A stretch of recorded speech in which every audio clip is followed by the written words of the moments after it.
राधे राधे दोस्तों। वैकुंठ चतुर्दशी व्रत कथा। वैकुंठ चतुर्दशी व्रत कथा लक्ष्मी और नारायण का मिलन। कार्तिक मास की शुक्ल चतुर्दशी को वैकुंठ चतुर्दशी कहा जाता है। यह दिन अत्यंत पवित्र माना गया है क्योंकि इसी दिन भगवान श्री हरि विष्णु और भगवान शिव का अद्भुत संगम हुआ था। इस व्रत का पालन करने से मनुष्य को वैकुंठ धाम की प्राप्ति होती है और समस्त पापों का नाश होता है।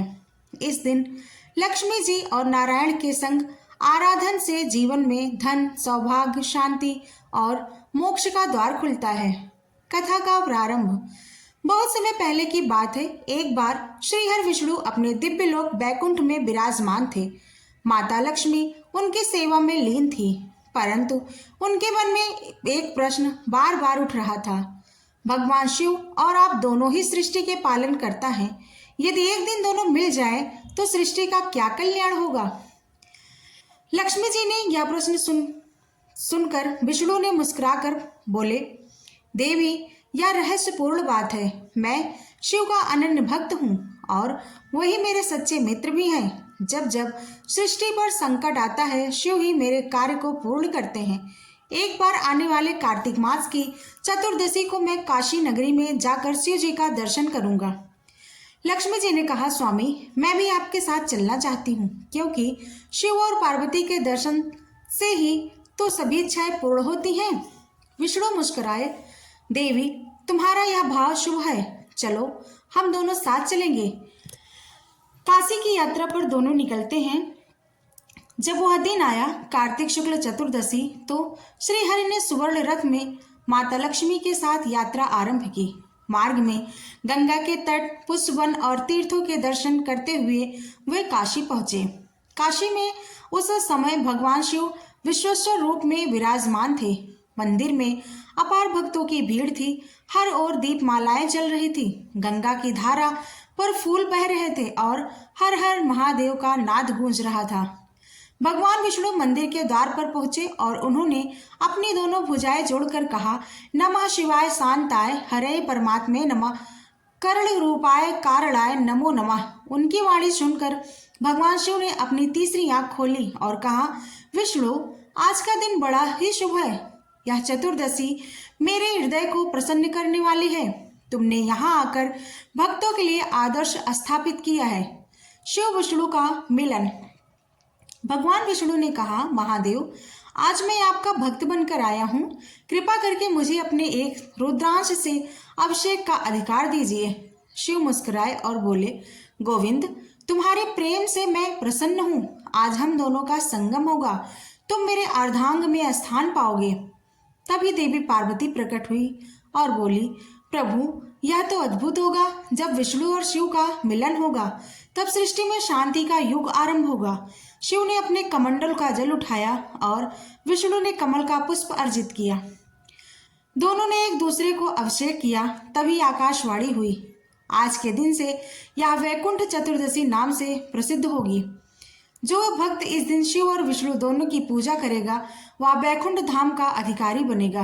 देवी लक्ष्मी का संकल्प। जब यह अद्भुत दृश्य लक्ष्मी जी ने देखा तो उन्होंने प्रणाम करके कहा, हे महादेव, यदि आज के दिन कोई स्त्री भक्तिपूर्वक व्रत करे और सायंकाल दीपदान करे तो क्या उसे भी वैकुंठ धाम प्राप्त होगा। शिव बोले, देवी, निश्चय ही। जो स्त्री इस दिन व्रत रखकर प्रातःकाल शिव पार्वती का और संध्या में विष्णु लक्ष्मी का पूजन करेंगी, उसका जीवन धन्य हो जाएगा। उसके घर में कभी दरिद्रता नहीं आएगी। लक्ष्मी जी ने तब एक व्रत का संकल्प लिया। उन्होंने कहा, मैं इस चतुर्दशी का व्रत करूंगी और जो भी स्त्री इसे श्रद्धा से करेगी मैं उसके घर सदा निवास करूंगी। व्रत विधि और प्रभाव।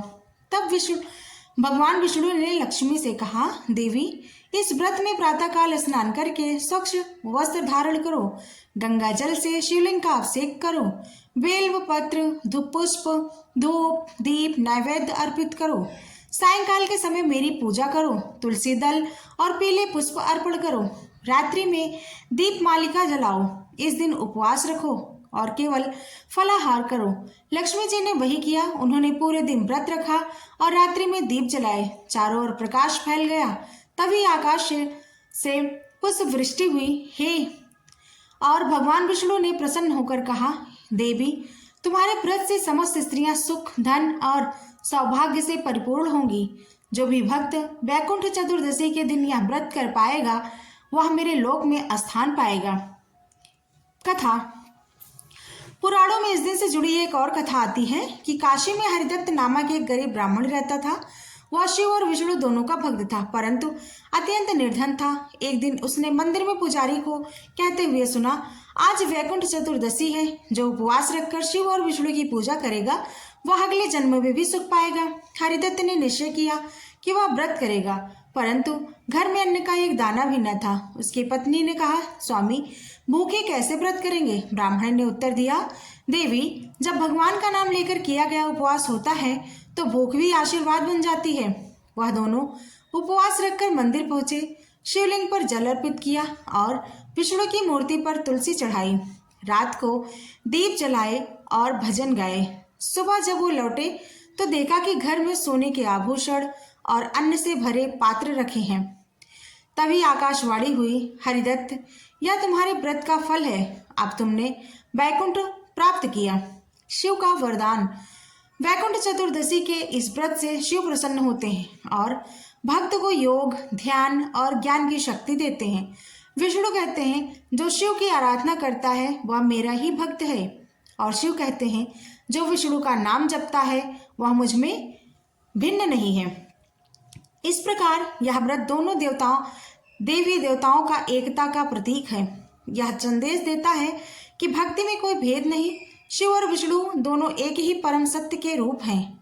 वैकुंठ द्वार का खुलना। कहते हैं, इस दिन रात्रि में वैकुंठ के द्वार खुल जाते हैं। जो भक्त सच्चे मन से व्रत करता है उसके पाप नष्ट होते हैं और उसे मोक्ष का मार्ग मिलता है।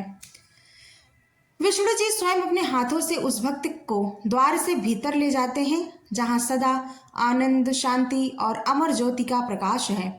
लक्ष्मी जी ने कहा, जो स्त्री इस दिन दीपदान करेगी उसके घर में सदा धन और सौभाग्य रहेगा।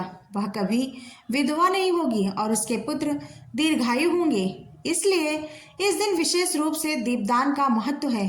चारों ओर जब दीपों का प्रकाश फैलता है तो मानो लक्ष्मी स्वयं उस घर में प्रवेश करती हैं। जब व्रत समाप्त हुआ तो विष्णु और शिव ने एक दूसरे को आलिंगन किया।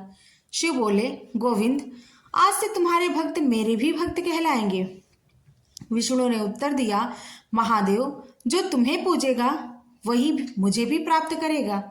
आकाश में देवताओं ने फूल बरसाए और धरती पर भक्ति का प्रकाश फैल गया। उसी दिन से वैकुंठ चतुर्दशी का व्रत सृष्टि में प्रसिद्ध हुआ। व्रत का फल क्या होता है?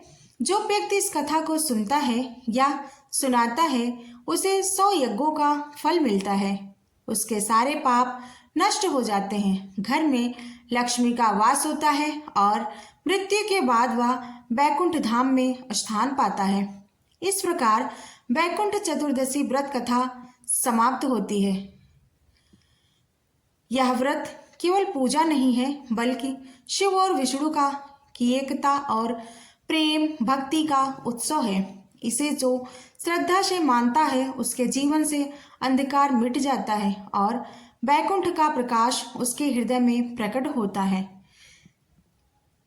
दोस्तों, वैकुंठ चतुर्दशी व्रत कथा सुनने मात्र से ही जीवन का उद्धार होता है। यह व्रत कथा आपको कैसी लगी? अच्छी लगी हो तो प्लीज़ चैनल को सब्सक्राइब, लाइक, शेयर ज़रूर करिएगा। राधे राधे।